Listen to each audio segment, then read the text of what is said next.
So to make a barrel weave, you'll see that I have my chisel nose 487 Xuron pliers. First of all, this is for my dominant hand. I like to use it with the tips down. You don't have to use it that way. You can use it this way if it gives you more stability. But I prefer it this way. I'm used to working with very small items, so just having a small tip is helpful to me. Then I'm using the 90-degree bent nose pliers. This is the regular size. There is a tweezer size in this if you need it. I think the more stability that I can have when I'm using 18 gauge jump rings, the better. And that's why I tend towards this. But again, you can use whichever pliers you prefer. There's also flat nose and chain nose pliers out there. The reason I prefer the Xurons is because they have a very non-slip finish to them, and especially when you're starting out as a beginner, that's really going to help you to not slip off your rings all the time. Now, I am going to show you that we're going to be using all the same jump ring sizes in this particular project, but I've got some different colors going on. So I have opened all of my Silver Frost jump rings, and these are 18 gauge 5/32, and I have pre-closed all of my secondary color jump rings, we'll call them. In this case I have Seafoam, Sky Blue, and this I will call Orchid, although this is basically what happens when lavender comes in a dye lot that is a little bit more pinky than it is like a blue purple. Okay, I also have a paper clip. I have my lobster clasp that came in my kit, and then I laid out a couple of jump rings here so that I can show you how to get these prepped. So the first thing we're going to do is the closed jump ring. So I just want to show you, sometimes when these are linked together you could just get them apart like that. It just takes a second to get them to split apart.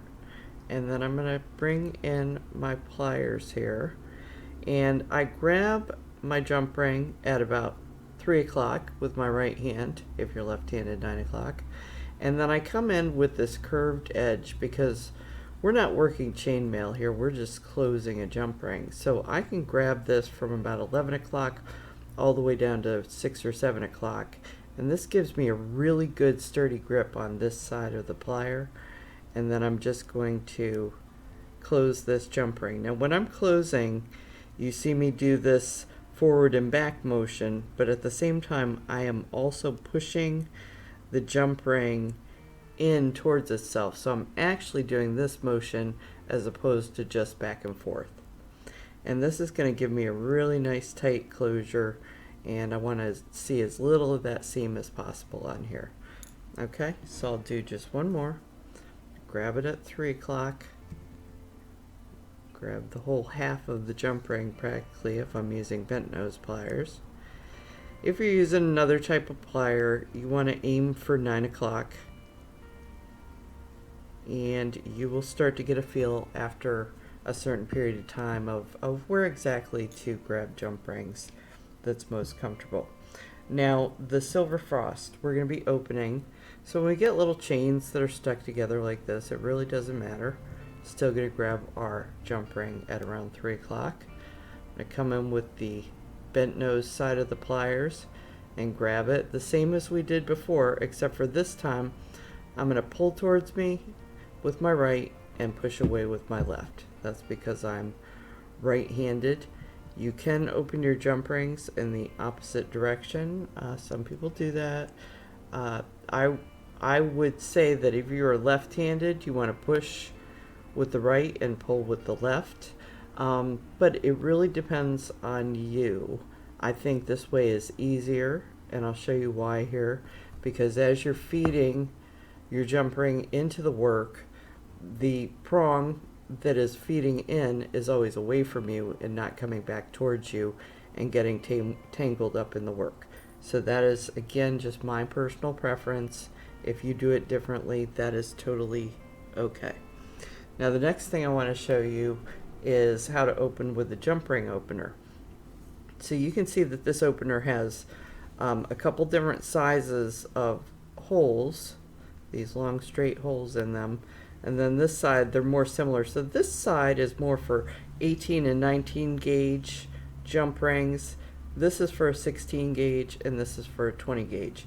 So if you never knew what those sizes were for, why the hole sizes were different, that's why. Okay, so I put this onto my finger, and you can see I have my hand flat in front of me, and this groove is facing towards the inside of my body. Okay, so it should be sitting like sideways on your finger. You shouldn't see the holes straight up like this. They should be sitting on the side of your finger. And now you do have to have a pretty standard size hand to use these, so not everybody can use them. So I just slip my jump ring through the hole. So you see I grabbed it at 3 o'clock, just as I would if I was only using pliers. And then I slide this in, and you see that that groove is covering about the same amount of territory as the pliers would have. And I just push with, I do a little like motorcycle motion, pushing with my left, pulling with my right hand. Okay? And that way I will be opening all of my jump rings consistently. Do not over open your jump rings. You only need to open them about a quarter of the way, and if you open them too far, if you just keep pulling and pushing, you're going to get this bend at this end distorted, and your jump ring is not going to work right. It's not going to go back to a perfect circle. Okay, so just you know, a comfortable opening, a big enough opening to get it around another jump ring is really all that you need. Okay, and I see I have one more laying here. You notice I left myself a silver frost jump ring, which I'm going to integrate into the work. And I am using multiple colors today for the video because I feel very strongly that you'll be able to see what to do a whole lot better by having contrasting colors.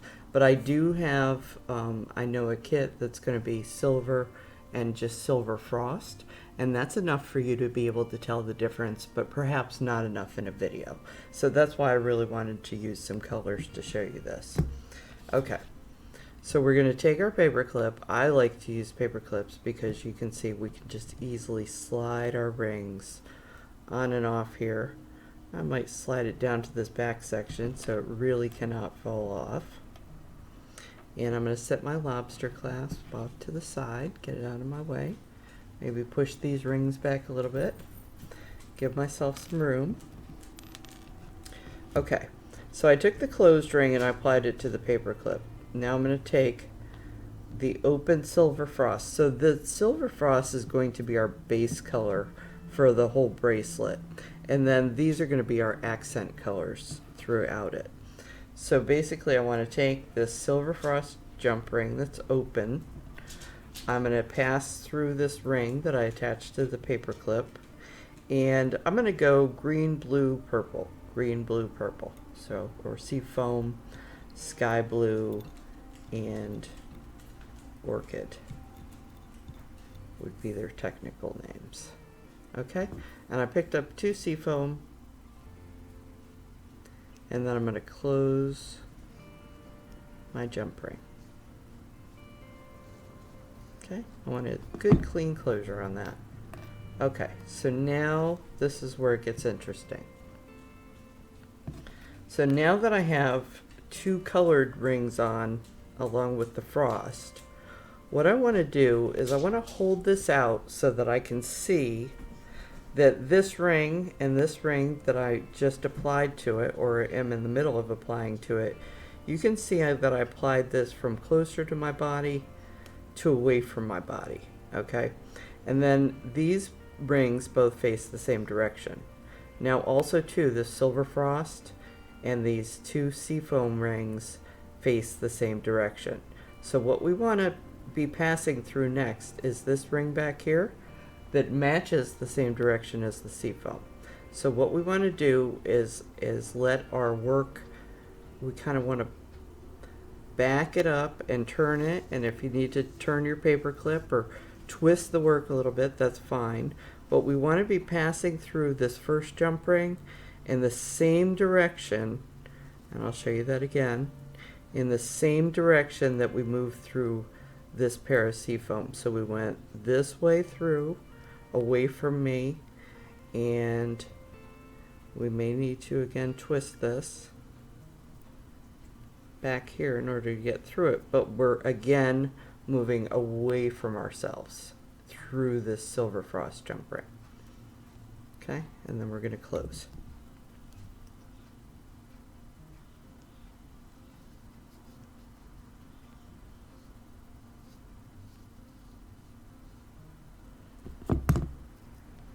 Okay, and I'm going to lay the work down.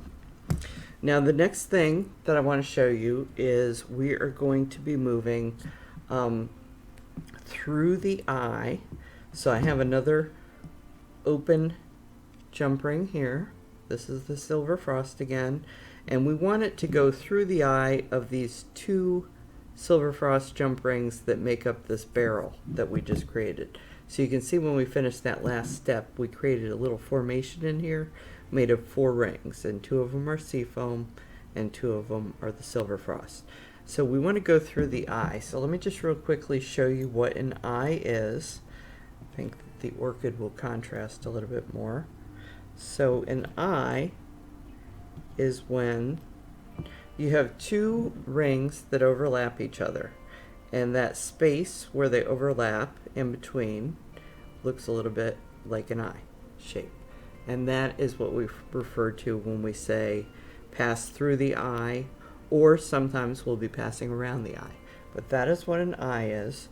So we are going to take this silver frost jump ring, and I'm going to pass through both of these silver frosts. But you can see that when I do that, that it is passing through that intersection between the 2 rings.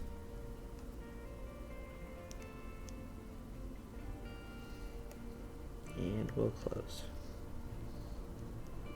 Okay, so I didn't have quite the perfect closure. It looks like my jump ring is just slightly skewed, so what I can do is I can always turn around my jump ring and I can go for this again. And this is a subtle thing with jump rings, but you can see that my thumb is pushing here. So remember that even though it's like probably a microscopic thing, you're giving a little twist to the jump rings based on the force that you're providing it. So sometimes by turning around the ring, it'll straighten the ring out because you're holding with this side, and then you would be pushing from the other side to just try and get both sides of that ring perfect. So you don't have to do that every time, but just be aware that it is possible to do that, and it is real helpful if you're not getting your ring in a perfect closure. Okay, so let me grab out some more of these beautiful silver frost rings. Silver frost is a good substitution for white and chainmail, but it also gives everything this beautiful, soft, frosty finish that's just really lovely. Okay, so again, we're going to start just like we started on the paper clip. We're going to pass through this jump ring that's on the end, and then we're going to pick up this time 2 blue. So we're doing the green, blue, purple, or seafoam, sky blue, and orchid.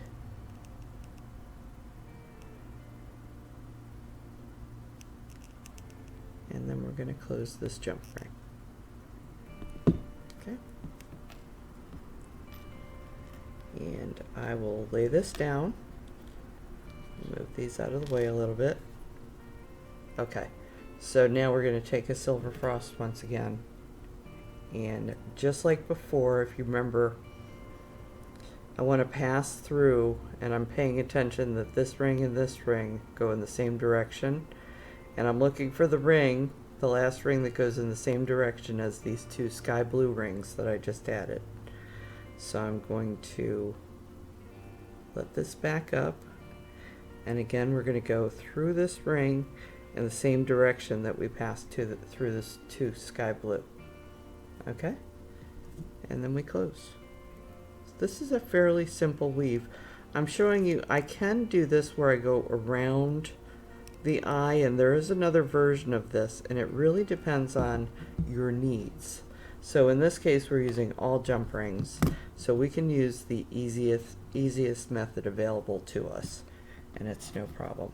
So once again, I'm going to be passing through the eye. I showed you what the eye was, so we'll be passing through both of these silver frost jump rings and close.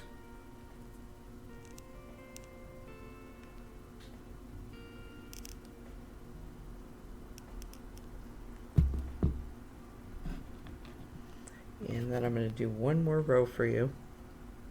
So once again, we'll pass through this jump ring on the end here that we just added, and I'm going to pick up the 2 purple this time, or the 2 orchid.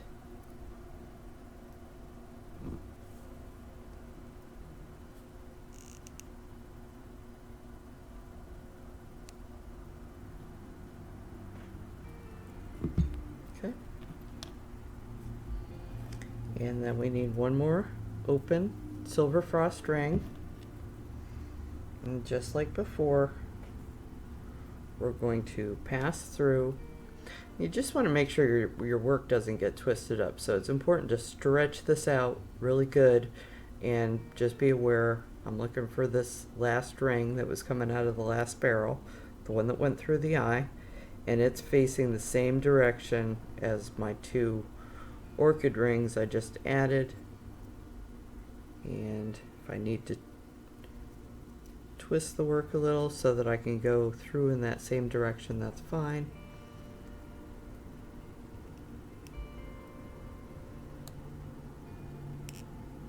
Okay, and there you have it. So beautiful mermaid colors in this one.